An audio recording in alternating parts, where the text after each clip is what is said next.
नमस्कार, अपना प्रदेश उत्तर प्रदेश उत्तराखंड देख रहे हैं आप। मैं हूं आपके साथ पूजा मोहन पांडे। बुलेटिन की शुरुआत बड़ी और अहम जानकारी के साथ करेंगे। बड़ी खबर सामने आ रही है इस वक्त की। बीजेपी सांसद मेनका गांधी का सुल्तानपुर दौरा है। आज से मेनका गांधी का 4 दिवसीय दौरा।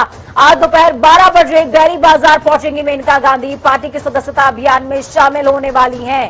कई चौपालों के माध्यम से जनता से सीधा संवाद होगा। इस दौरान बड़ी खबर, अहम जानकारी आपको दे रहे हैं। ग्राउंड जीरो से बड़ी खबर है। मेनका गांधी दिल्ली बाजार जाएंगी, वहां पर सदस्यता अभियान को धार देने का काम करने वाली हैं। सुल्तानपुर से बड़ी खबर है। तो बड़ी खबर, अहम जानकारी ग्राउंड जीरो से। एक्शन मोड में आ गई है तमाम पार्टियां। ऐसे में बीजेपी सांसद मेनका गांधी भी इस एक्शन मोड से दूर कैसे रह सकती थी। सुल्तानपुर पहुंचेंगी, वहां पर सदस्यता अभियान में शिरकत करेंगी। दिल्ली बाजार 12 बजे का समय सुनिश्चित है।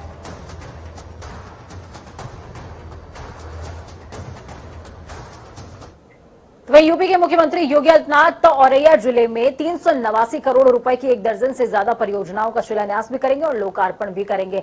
डीएम सुनील कुमार वर्मा ने बताया कि सीएम योगी जिले में 280 करोड़ रुपए की लागत से पीडब्ल्यूडी विभाग की ओर से बनाए जा रहे राजकीय मेडिकल कॉलेज का शिलान्यास करने वाले हैं।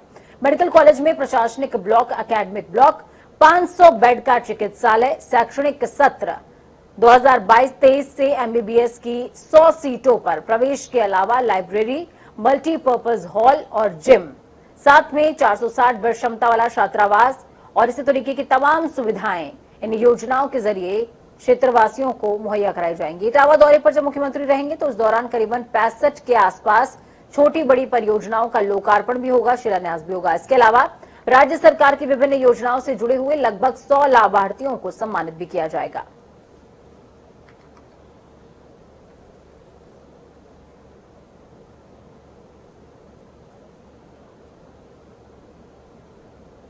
तो राजकीय मेडिकल कॉलेज का शिलान्यास करेंगे सीएम, बड़ी खबर है। और औरैया और इटावा में तैयारियां पुख्ता हो चुकी हैं। लाभार्थियों को सम्मानित किया जाएगा, योजनाओं का लाभ मिलेगा, क्षेत्र को सौगात मिलेगी।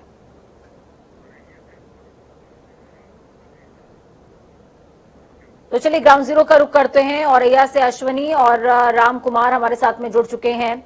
इटावा से राम कुमार, क्या कुछ अपडेट है ग्राउंड जीरो से? जी,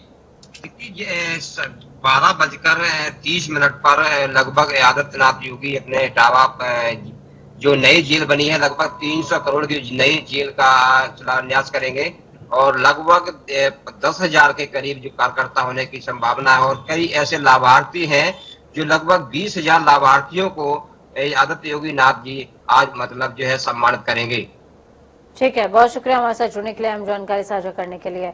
औरैया से अश्वनी जुड़े हुए हैं। अश्वनी, क्या कुछ अपडेट है ग्राउंड जीरो से?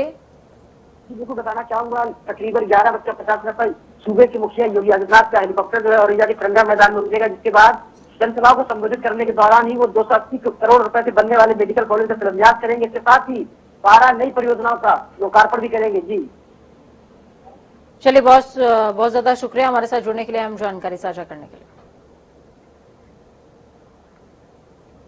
उत्तर प्रदेश के परिषदीय और अशासकीय सहायता प्राप्त प्राथमिक और उच्च प्राथमिक विद्यालयों में पढ़ने वाले हर बच्चे के अभिभावक के बैंक के खाते में 11,1100 रुपए भेजे जाएंगे। मुख्यमंत्री योगी आदित्यनाथ आज कक्षा 1 से 8 तक के 1 करोड़ 6 लाख से ज्यादा, माफ कीजिएगा 60 लाख से ज्यादा बच्चों के अभिभावकों के खाते में धनराशि भेजने का शुभारंभ करने वाले हैं।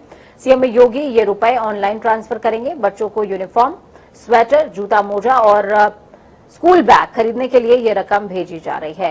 मुख्यमंत्री योगी आदित्यनाथ की अध्यक्षता में पिछले दिनों कैबिनेट इस योजना पर मुहर लगा चुका है। आपको बता दें, जब ये डिसीजन लिया गया था तो डिसीजन ये हुआ था, पहले बच्चों को किताबें और स्कूल बैग्स और यूनिफॉर्म्स जो है वो स्कूल से ही मिला करते थे, लेकिन कई बच्चे लेते नहीं थे, उसको तो वेस्ट हो जाता था। ऐसे में ये डिसीजन हुआ है कि जो तमाम बच्चे जिनका एडमिशन हुआ है स्कूल में, उनके अभिभावकों को सीधे उतना ही इक्विवेलेंट अमाउंट उनके अकाउंट में ट्रांसफर कर दिया जाएगा।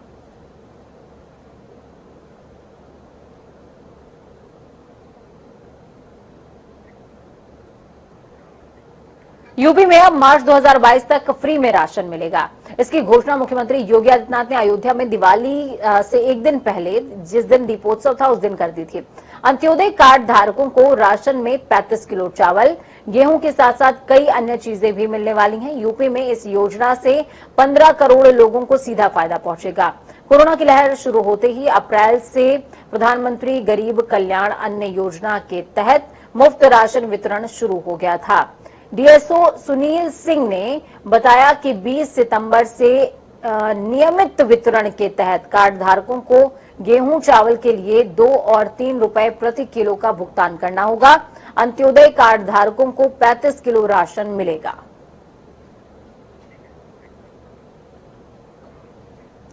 यूपी में बाढ़ और बारिश से प्रभावित किसानों को सरकार ने बड़ी राहत दी है। सरकार अभी तक बारिश से नुकसान झेल रहे 8,27,451 किसानों को अभी तक 2,82,02,57,878 रुपए दे चुकी है।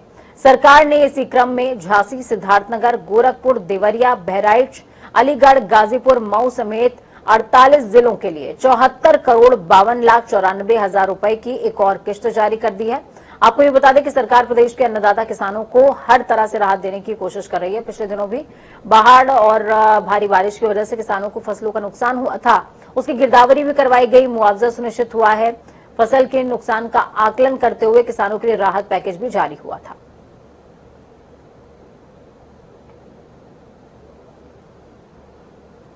आगामी चुनावों को लेकर बीजेपी पूरी तरीके से सक्रिय नजर आती है ग्राउंड जीरो पर। उत्तर प्रदेश बीजेपी प्रदेश अध्यक्ष स्वतंत्र देव सिंह ने 4 सदस्यीय ज्वाइनिंग कमेटी का गठन किया।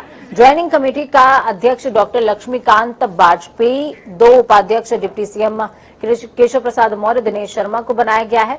इसके अलावा बीजेपी प्रदेश में उपाध्यक्ष दया शंकर सिंह को ज्वाइनिंग कमेटी में सदस्य बनाया गया है। आपको बता दें कि करीबन 3 महीने पहले बहुजन समाज पार्टी के पूर्व बाहुबली विधायक जितेंद्र सिंह बबलू को 4 अगस्त को बीजेपी ज्वाइन कराया गया था। उनको पार्टी में शामिल करने को लेकर भारी विरोध भी हो रहा था।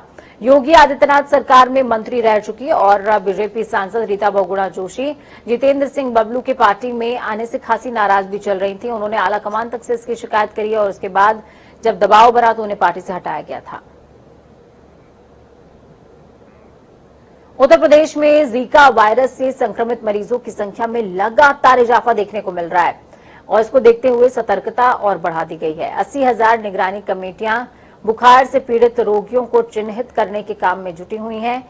सभी 13 छावनी परिषद के क्षेत्रों में सघन जांच अभियान चलाकर जीका वायरस से संक्रमित रोगियों को चिन्हित किया जाएगा। निगरानी कमेटी की मदद से करीबन 20 लाख दवा की किट बुखार से पीड़ित मरीजों को बांटी जाएंगी। उत्तर प्रदेश में कानपुर में जीका वायरस के 66 मरीज मिल चुके हैं।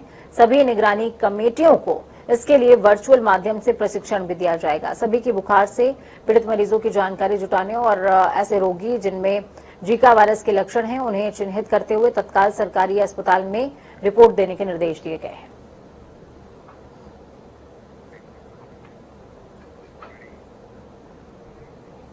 विधानसभा की सदस्यता से इस्तीफा देने वाले सपा विधायक राकेश प्रताप सिंह का आमरण अनशन जारी है। राकेश प्रताप सिंह अपने क्षेत्र की 2 जर्जर सड़कों के पुनर्निर्माण न होने से नाराज हैं और राजधानी स्थित जीपीओ पर धरना भी दे रहे हैं। उन्होंने कहा कि बीजेपी के 150 विधायक सरकार से नाराज हैं और समाजवादी पार्टी से जुड़ना चाह रहे हैं। उत्तर प्रदेश सरकार की ओर से अपने विधानसभा क्षेत्र में सड़कों का पुनर्निर्माण न कराए जाने से क्षुब्ध अमेठी की गौरीगंज सीट से समाजवादी पार्टी के विधायक राकेश प्रताप सिंह ने रविवार को विधानसभा की सदस्यता से त्यागपत्र दे दिया।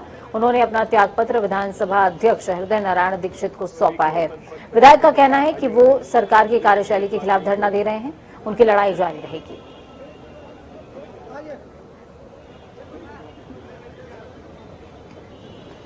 भाई बहन के प्रेम का त्योहार कहे जाने वाला भैया दूज को पूरे देश में बड़े ही हर्षोल्लास से मनाया जाता है।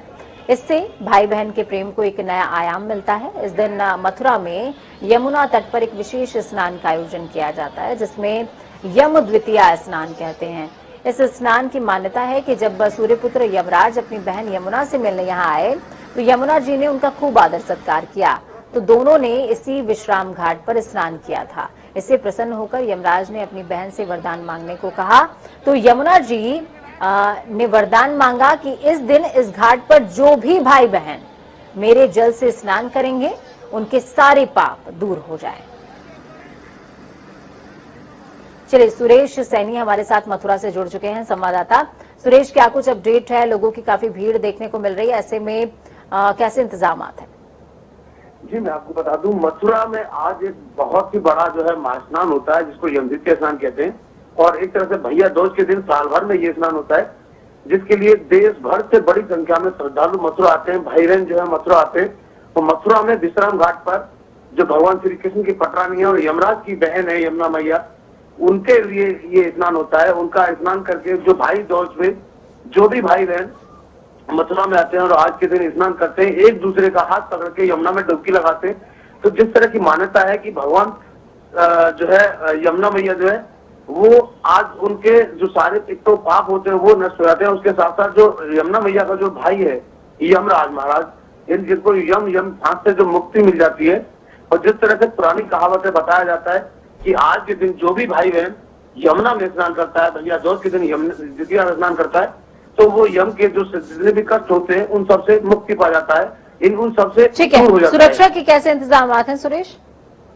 जी, अगर सुरक्षा की बात करें तो जिला प्रशासन ने कई दिन पहले से इसके इंतजाम किए होते हैं।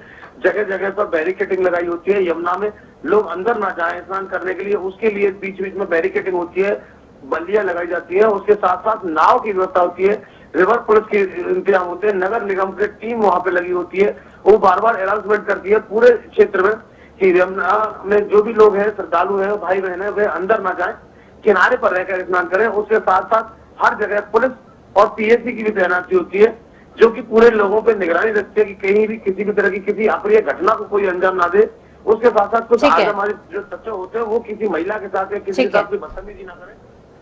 ठीक है, बहुत शुक्रिया सुरेश हमारे साथ जुड़ने के लिए, अहम जानकारी ग्राउंड जीरो से साझा करने के लिए। तो एक खबरों में आगे बढ़ेंगे, रुख देवभूमि का होगा। केदारनाथ धाम के कपाट भैया दूज के अवसर पर सुबह 8 बजे शीतकाल के लिए बंद हो गए। सेना के बैंड की भक्तिमय धुनों के साथ कपाट बंद होने के बाद पंचमुखी विग्रह मूर्ति विभिन्न पड़ावों से होते हुए शीतकालीन गद्दी स्थल श्री ओंकारेश्वर मंदिर ऊखी मठ में विराजमान होगा।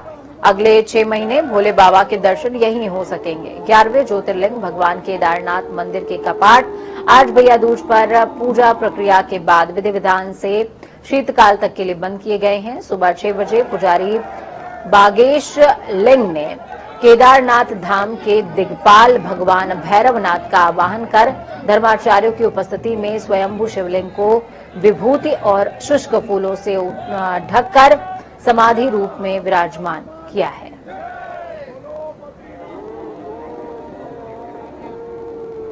चलिए, अजीत काम्बोज हमारे साथ में जुड़ चुके हैं ग्राउंड जीरो से। अजीत, क्या कुछ अपडेट है? आज केदारनाथ के कपाट बंद हो गए, अब बाबा जो है ऊखी मठ में भक्तों को दर्शन देंगे।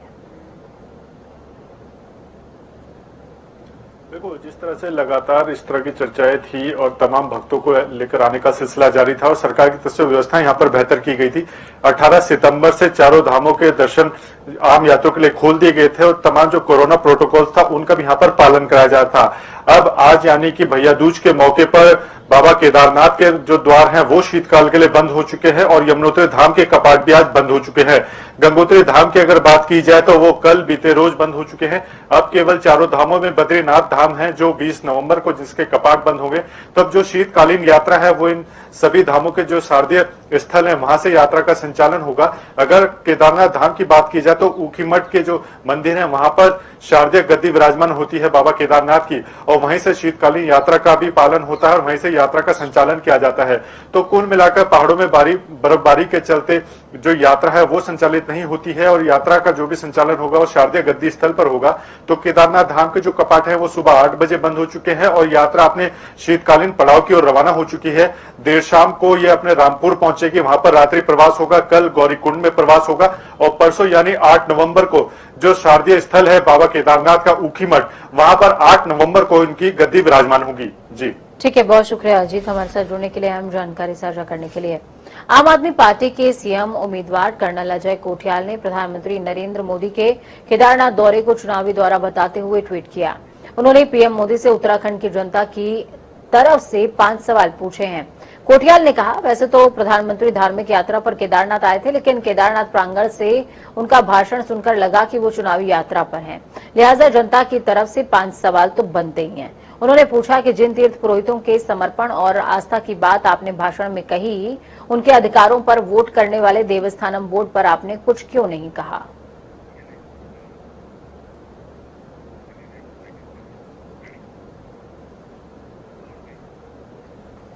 तो दिवाली बीती लेकिन लोग नहीं माने। हाँ, दिवाली के दिन लोगों ने जमकर पटाखे जलाए, जिससे प्रदूषण इतना बढ़ गया कि अब लोगों को सांस लेने में दिक्कत हो रही है।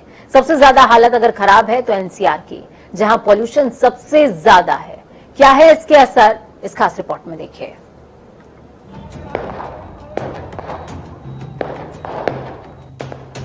लोगों ने रोशनी के त्योहार में जमकर आतिशबाजी की।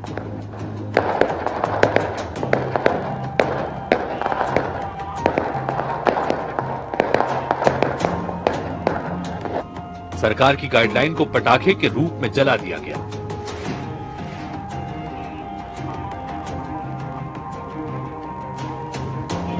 नियम कानून को बम से उड़ा दिया गया।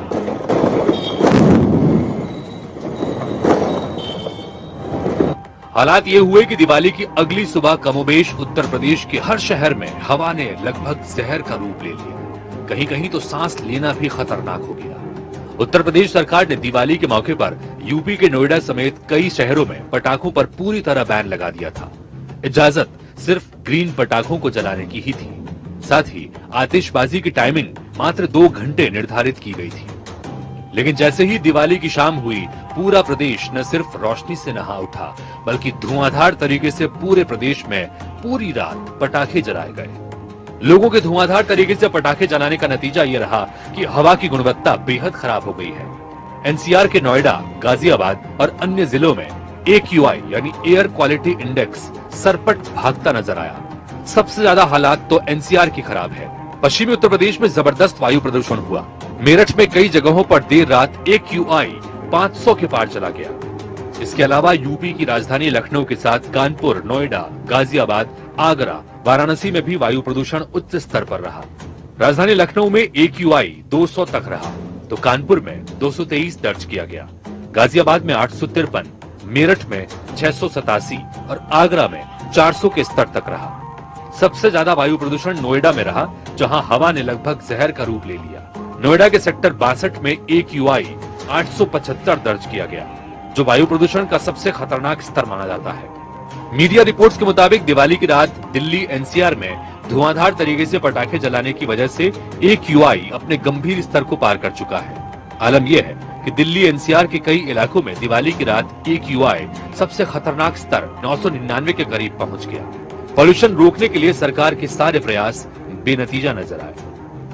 यही वजह है कि पॉल्यूशन से होने वाली आम बीमारियां भी बढ़ जाती हैं, जिससे लोगों को सांस लेने में तकलीफ, आंख और नाक में जलन होना, बालों का झड़ना, चक्कर आना, सिर दर्द और घबराहट, त्वचा पर दाने और खुजली, लंग्स, हार्ट और नर्वस सिस्टम पर भी बुरा प्रभाव पड़ता है। यूपी में इस वक्त पॉल्यूशन बढ़ने की सबसे बड़ी वजह पटाखे जलाना है। दिवाली के मौके पर जलाए गए पटाखों से पॉल्यूशन का स्तर तेजी से बढ़ा, जिससे अब प्रदेश के कई शहरों में सांस लेना भी मुश्किल हो गया है। जनता टीवी के लिए विशाल त्रिपाठी की रिपोर्ट।